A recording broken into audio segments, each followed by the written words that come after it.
जय जगन्नाथ मु मानिनी आपण मानी आसी संबलपुर लोकेशन रे सिक्यूरीटी गार्ड पोस्ट रोचे तो को लोकेशन में पोस्टिंग रते कौन सैलरी ड्यूटी आवर केते कौन रोचे झील मानकर पोस्ट अच्छी कि ना आ झील मानकर कौन माने विशेषकर रहा खाଇବା सुविधा केमती अच्छी सैलरी कौन रोचे ड्यूटी आवर केते कौन रोचे ता सहित सुपरवाइजर पोस्ट अच्छी कि ना फील्ड ऑफिसर पोस्ट अच्छी कि ना ए विषय आज टोटाल डिटेल्स क्लियर होगा। तो मुझे आपको सब कहूँ वीडियोटा फास्ट टू लास्ट पर्यटन देखो कहीं जहाँ भी आम आपे जनवाई चाहूँ वीडियो मध्यम टोटाल भाव में आप वीडियो देखिले ही जानीपर क्लीयर हो पारे। आज टॉपिक रोचे संबलपुर लोकेशन संबलपुर आप जानते बहुत प्रकार आम apartment medical shopping mall plant line रोचे किसी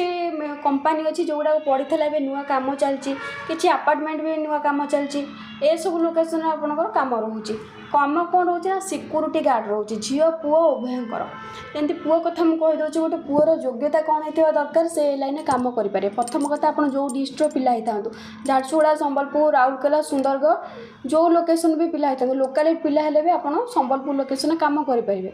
तो योग्यता कहले मिनिमम हाइट आपंकर 5 फुट प्लस होता दरकार ता सहित 10th पास होता निहाती दरकार एमती भी 10th पास नहले भी चलो किंतु लेखापढ़ा जानी निहाती दरकार विशेषकर ना गाँ ठिकना ओडिया लिखिले भी चलो ताहले आप जॉबटी करेंगे। ता सहित आपंकर एज कहले मिनिमम आपको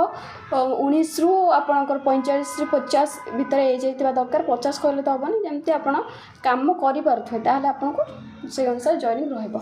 तो से सैलरी कह गले आपंकर 8 घंटा को 18,000 रोचे ओटी ओवरटाइम रोचे ओटी ओवरटाइम कले मिनिमम 100 ରୁ 200 प्लस भी आसीपर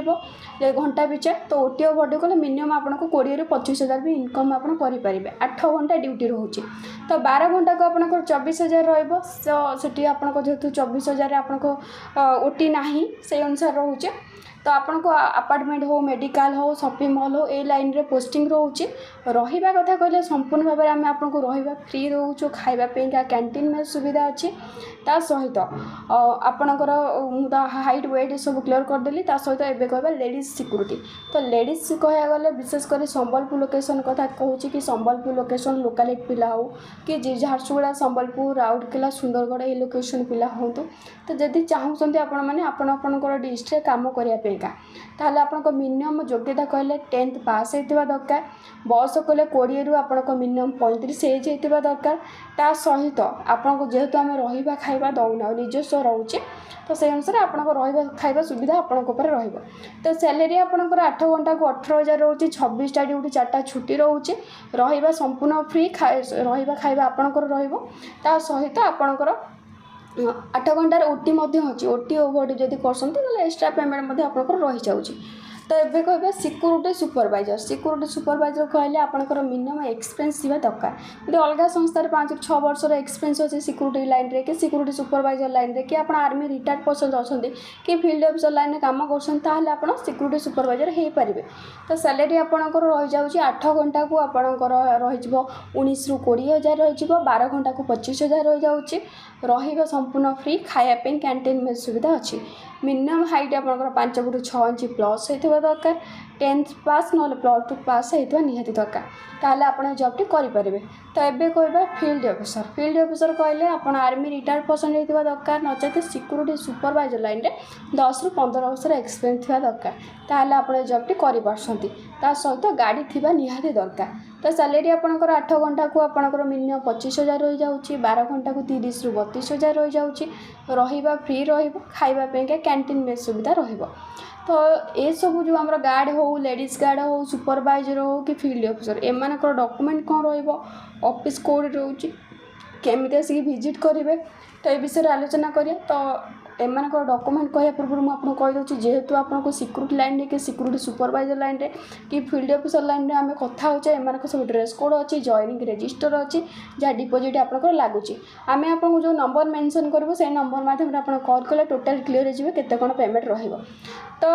डॉक्यूमेंट कहीदे गार्ड मानकर आधार बैंक पासबुक फोटो लगे जहाँ भी पढ़ी सर्टिफिकेट जेरक्स कॉपी रोचे ता सहित लेडीज मानकर सेमती आधार बैंक पासबुक फोटो रहा जहाँ भी पढ़ी सर्टिफिकेट ଜେରକ୍ସ କପି ରହିବ।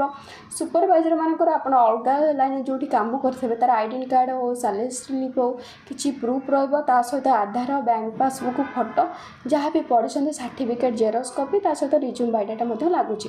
ତ ଫିଲ୍ଡ ଅଫିସର ମାନଙ୍କର ସେମିତି ଆପଣ ଅଲଗା ସଂସ୍ଥାରେ ଯେଉଁଠି କାମ କରିଥିବେ ତାର ଆଇଡେଣ୍ଟି କାର୍ଡ଼ ହଉ ସାଲାରୀ ସ୍ଲିପ୍ ହଉ ଆଧାର ବ୍ୟାଙ୍କ ପାସବୁକ୍ ଫଟୋ ଯାହା ବି ପଢ଼ିଛନ୍ତି ସାର୍ଟିଫିକେଟ୍ ଜେରକ୍ସ କପି ସହିତ ରିଜ୍ୟୁମ୍ ମଧ୍ୟ ଲାଗୁଛି। ତ ଅଫିସ୍ କେଉଁଠି ଯେଉଁଠି ବି ଆପଣ କାମ କରନ୍ତୁ ସମ୍ବଲପୁରରେ ହଉ କି ଝାରସୁଗୁଡ଼ା ହଉ କି ସୁନ୍ଦରଗଡ଼ ଯେଉଁଠି ବି କାମ କରନ୍ତୁ ଅଫିସ୍ଟା ଆମର ଭୁବନେଶ୍ୱର ରସୁଲଗଡ଼ ରହୁଛି near hotel Urmi plot number 222। ଏଠିକି ଆସିକି ନିହାତି ଆପଣଙ୍କୁ ଅଫିସ୍ ଭିଜିଟ୍ କରିବାର ଅଛି ତାହେଲେ ଆପଣଙ୍କର ଜବ୍ଟେ କନଫର୍ମ ରହିବ। ତ ମୁଁ କହିଦେଲି ତ ଆପଣଙ୍କର ତ ଏବେ ନମ୍ବର ମୁଁ ଆପଣଙ୍କୁ ମେନସନ୍ କରିଦେଉଛି 9070247336 ଏଇ ନମ୍ବରରେ ଆପଣ କଣ୍ଟାକ୍ଟ କରିପାରିବେ। ଯଦି ଅଧିକ କିଛି ଜାଣିବା ପାଇଁ ଚାହୁଁଛନ୍ତି ତାହେଲେ ଆପଣ ଆମର ଯେଉଁ ଏଇ କଣ୍ଟାକ୍ଟ ନମ୍ବରରେ କଲ୍ କରିବେ। ତା ସହିତ ଆମର ଯେଉଁ ୟୁଟ୍ୟୁବ୍ ଚ୍ୟାନେଲ୍ ମାଧ୍ୟମରେ ଆମର ଯେଉଁ ଆପଣ ଚାହିଁବେ ଯଦି ଅଦର କେଉଁ ଲୋକେସନରେ କାମ କରିବା ପାଇଁ ତାହେଲେ ଆପଣ ମେସେଜ୍ ମଧ୍ୟ କରିପାରିବେ।